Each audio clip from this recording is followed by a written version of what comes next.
မင်္ဂလာပါရှင်မရှိမှာဒါမျိုးစင်ရုပ်လေးလည်းဝယ်လို့ရတယ်เนาะသူကစင်ဆိုတဲ့အဓိပ္ပာယ်ကကြတော့ကွာကံကောင်းခြင်းပြီးခိုင်မာခြင်းကိုစားပြုတဲ့အဓိပ္ပာယ်လေးပေါ့เนาะအဲ့တော့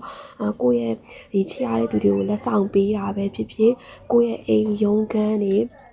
စာရေးစပွဲလေးတွေမှာအလှဆင်မယ်ဆိုလို့ရှိရင်လည်းဒါလေးကအရန်တင့်တော်တယ်ကွာလက်ရပါမှာဆိုလို့ရှိရင်လည်းမှာကြည့်နော်ဒါလေးဆို6လက်မဆိုင်လေးမတို့အနုစိတ်တိချချာလေးထုပေးထားပါတယ်ရှင်လုံးဝလက်ရအရန်တိတ်တက်ပြီးတော့ကွာတဘာဝတစ်သားနဲ့ပဲပြုလုပ်ပေးထားရနော်ဒါလေးဆိုလို့ရှိရင်9လက်မဆိုင်လေးမရှိမှာ3လက်မကနေ6လက်မအထိရှိတယ်ဒါလေးကတော့4လက်မဆိုင်လေးပါလုံးဝလက်ရအရန်ကောင်းပါတယ်ရှင်အဲ့တော့ကိုချစ်တဲ့သူတွေလက်ဆောင်ဖြစ်ပြီးမယ်ဆိုလည်းအရန်ကောင်းတယ်နော်ဒါလေးတွေကမရှိမှာဈေးလေးရကြတော့1000ဝန်းကျင်ကနေပြီး2000ဝန်းကျင်ထိပဲရှိတယ်ကွာလုံးဝ2000ခွဲမကျော်ဘူးအဲ့တော့ site align ဈေးလေးရလဲကွာတာဖြစ်လို့အသေးစိတ်ကိုတော့မရဲ့တစ်တော့ CB ကနေလည်းမေးလို့ရပါတယ်ရှင်အားလုံးကျေးဇူးတင်ပါတယ်